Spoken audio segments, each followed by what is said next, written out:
Whatever happens in the rest of this World Series will not shock me. Nothing. Whether the Rangers win, whether the D-backs win, whether this ends in 5 games, 6 games, goes to a game 7, whoever wins, it's just not going to shock me at all. And I honestly find that pretty satisfying. I'm just sitting back enjoying the ride, have no idea what to expect, and whatever happens, I'm going to be watching with a smile on my face. It really is the first time in a while where I've watched a World Series totally stress-free.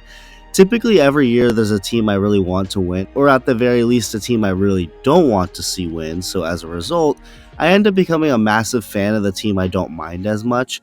Like, my team doesn't even have to be in it, and I will be out here stressing. Obviously, not as much as if my team was, but it still becomes stressful. But not this year. I honestly would be happy with either outcome. Rangers, D-backs, both teams who nobody expected to even get past the wild card rounds, which they both played on the road. In fact, both teams haven't had home field advantage at all throughout the playoffs until the World Series when the Rangers finally got it. So the D-backs will not have home field advantage this entire postseason, but they've proven that to not matter a single bit. Just fun underdog teams battling it out for the championship. Fun stuff. Game 1 was amazing. With the game being within reach for either team the entire time. Corey Seager hit a game-tying bomb in the 9th, Adolis Garcia hit a walk-off homer in the 11th, Game 2 started out really strong and pretty close, until it wasn't because the D-backs proceeded to open a can of whoop-ass and winning 9-1, tying the series up. But there is something that took place when the game was still close and right there for the taking for the Rangers. The game was 2-1 at the time of this something that happened, and the D-backs, of course, like I said, went on to score a bunch more runs to blow out the Rangers. So what happened? Let's just say someone on the Texas Rangers just decided to play with a little candle, and it may have just started a wildfire. It's the top of the 6th inning, and Tommy Pham smacks a 2-out double. The Rangers then intentionally put Lourdes Gurriel Jr. on base to face the left-handed hitting Alek Thomas, and the inning would end. Not because Montgomery got Thomas out, but rather because he was able to catch Tommy Pham at second base, picking him off and ending the inning that way.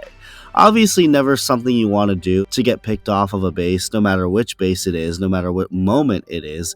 To end a rally that way, it sucks. Nobody has to tell Tommy Pham that, he knows. But it was at this moment that someone in the Rangers dugout decided to take out that little candle and mess around with it. It was Mike Maddox, the Rangers pitching coach, and his reaction to Montgomery picking Pham off of second. I'm not going to play the clip because of potential copyright issues, but it's pretty clear what he said. There's no audio of it. You could just see him yelling and reacting all pumped up to the play. But again, it doesn't take a genius lip reader to figure out what was said. What it blatantly looks like that came out of Maddox's mouth was, "Attaboy, you dumb f***." Okay, 2 massive issues with this here. First of all, man, history really does tend to repeat itself, but for it to happen this quickly is astonishing.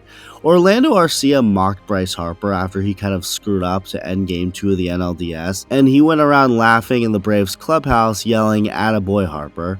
Harper went on to hit 2 home runs the next game in a blowout Phillies win, stare down Arcia while rounding second base on both homers, with the Phillies going on to win the next game too, winning the series and then celebrating the victory in their clubhouse with some wearing an Attaboy Harper shirt. I feel like it was at this moment that using the term Attaboy as a way to mock someone was now universally understood as something not to do.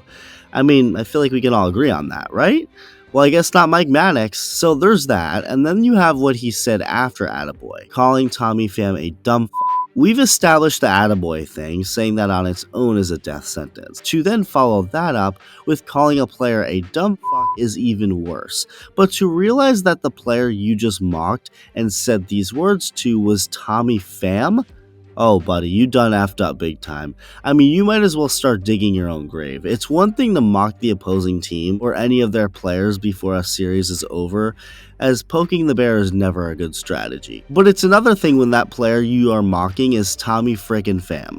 And if you don't think for a second that Pham himself noticed or at least eventually saw what Maddox said and used it as motivation and or will continue to use it as motivation, think again. I mean, there's literal proof that he did, but the fact that Pham ended up smacking a single 111 miles an hour out the middle in his next at bat Contributing to the D-backs' 7 runs scored after Maddox said what he said shows that he may have known during the game. But after the game, Pham proved that he at least did eventually see Maddox mocking calling him that name, responding to a tweet about it by simply putting a pencil and paper emoji.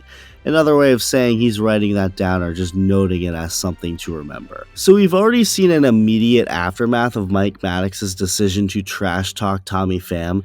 The D-backs scored 7 runs and won the game soundly, but you can only expect Tommy Pham to continue to use this as motivation in Arizona for games 3, 4, and 5. If you're gambling at all, and this isn't a betting or gambling app, I'm not endorsing or condemning gambling, I'm just saying that if you are into that, you might want to put some money on Tommy Pham winning World Series MVP. The literal last guy you want to talk shit to. How many times as a society do we have to learn these lessons? How many times do we have to teach you this lesson, old man? Don't say attaboy and mock players before you've beaten them, especially when those players are players who thrive off of having a chip on their shoulder. So, congratulations, Mike Maddox. You may have just screwed the Rangers over. They at least poked the bear. Now let's see if they can escape without getting killed.